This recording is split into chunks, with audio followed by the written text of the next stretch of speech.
E agora a gente vai repercutir nessa posição do presidente Lula fora do país em relação ao mercado, aos investidores de olho no Brasil. A gente vai falar também do setor produtivo, principalmente ontem, tivemos o lançamento do Plano Safra para agricultores, pequenos produtores. Hoje tem o Plano Safra Empresarial 2025-2026, inclusive com expectativa de valor recorde e crédito um pouquinho mais caro. Mas sobre todos esses cenários, a gente conversa agora com o Bernardo Faust, sócio da One Investimentos.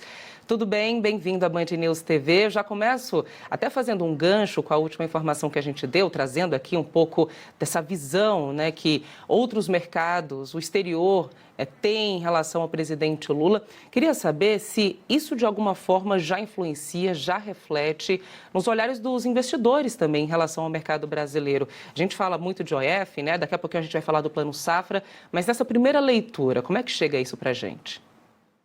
Maravilha. Bom dia, Thalita. Bom dia a todos os telespectadores da Band News. Bom, essa informação ela é importante para o momento, dado que ao longo dos últimos 2 anos tivemos um cenário bastante negativo para a cotação da soja e do milho principalmente. Então, o agricultor brasileiro, que teve uma representatividade cada vez mais relevante no PIB brasileiro ao longo dos últimos anos, ele se sentiu desamparado, tanto pelo faturamento, provindo ali das operações dele na fazenda, quanto de um crédito mais caro. E até mesmo alguns posicionamentos políticos ao longo dos últimos trimestres.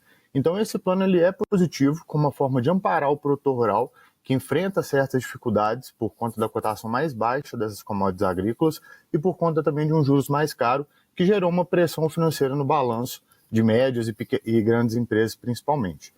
Então isso com certeza vai ser bom para a ótica internacional, para o investidor internacional olhar o Brasil num direcionamento que estimula quem representa uma grande parte do PIB da produção interna do país. Exatamente, não tem como negar, o agro realmente tem esse destaque. Conversando até com especialistas, às vezes eu pergunto, não tem como descentralizar, tirar um pouquinho até de um peso que o agro acaba carregando. A gente sabe que a gente tem passado por influências climáticas, enfim, isso também é tratado nesse plano apresentado pelo governo. Mas e aí, falando um pouquinho mais sobre o que foi apresentado, é de acordo com o que vocês esperavam? Dá um alívio? Gera mais tensão? Qual o balanço que vocês fazem? Então, chegou um pouco tarde do que era esperado, porque se a gente pega a trajetória, como eu disse anteriormente, da soja e do milho principalmente, a gente teve uma desvalorização superior a 50% nos últimos 2 anos e meio. Então tem 2 anos e meio que, de certa forma, a gente tem um cenário de queda nessas cotações e um juros em alta. A gente teve a Selic sendo ajustada para 15% na semana passada e a trajetória da curva de juros ela já era de inclinação há mais tempo. Portanto, o produtor rural ele tem essa queda de faturamento e, ao mesmo tempo, ele tem uma margem, uma compressão de margem financeira.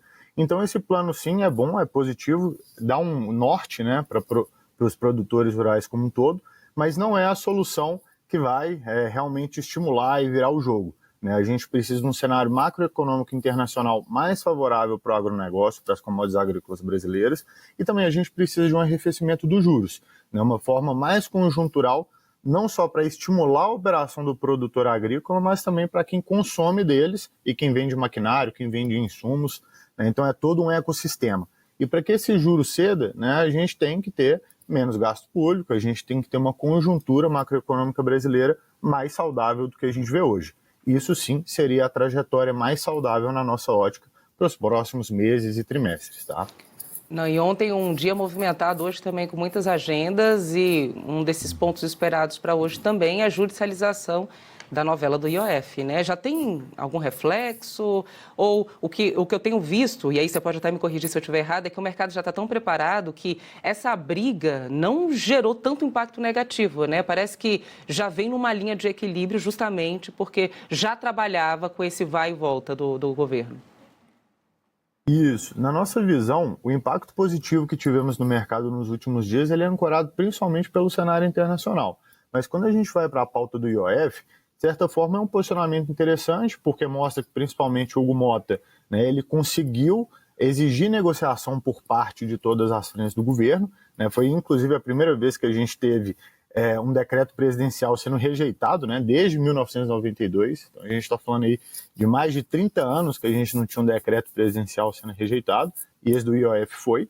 e a gente tem uma sinalização, né, que, poxa, não tem mais de onde tirar recursos, né, arrecadação por parte do governo. A gente viu que o governo não cortou gastos ao longo dos últimos meses e trimestres, como foi sinalizado há um tempo atrás. Então, esse cenário, ele coloca o governo num posicionamento onde ele precisa começar a cortar gastos, porque realmente não tem mais de onde tirar. Diante de todas as análises possíveis, né, não existem mais vertentes para que o arrecadamento cresça, né? Então a única forma seria cortando gastos mesmo. Agora, e quando a gente olha... Desculpa, pode concluir, perdão, pode concluir. E quando a gente olha para o cenário internacional, né, que foi bem positivo para o nosso mercado, foi até um posicionamento equivocado, né, onde a gente teve o Donald Trump sendo mais incisivo com relação aos juros no patamar que está nos Estados Unidos, lembrando que lá é um intervalo, né, eles estão com um intervalo de 4,25 a 4,50 ao ano de juros, e ele veio com algumas sinalizações para tentar baixar esses juros, até mesmo cogitou, né, de forma antecipada tirar o Jerome Powell, né, que é o chairman do Fed, que é o Banco Central americano, que tem um mandato até maio do ano que vem. E isso fez com que os juros americanos arrefecessem. E a gente sabe que todos os países do mundo, principalmente países emergentes, eles têm uma dependência da movimentação dos juros americanos. Então, como a perspectiva dos juros americanos ficou mais baixa, ficou mais atrativa, isso refletiu na nossa economia também, fez com que dinheiro entrasse nos países emergentes, tanto que a gente teve uma queda aí do dólar, né, patamar mais baixo do ano até então. Então essa seria a principal visão, né, o principal ponto aí na nossa visão, tá? Agora, para a gente fechar, queria que você falasse um pouquinho também sobre esses últimos movimentos do dólar e Bovespa, né? O dólar acumulando uma queda de 12%, Bovespa subindo 15% no primeiro semestre. E aí os fatores que você destacaria, né, para esses números? Maravilha.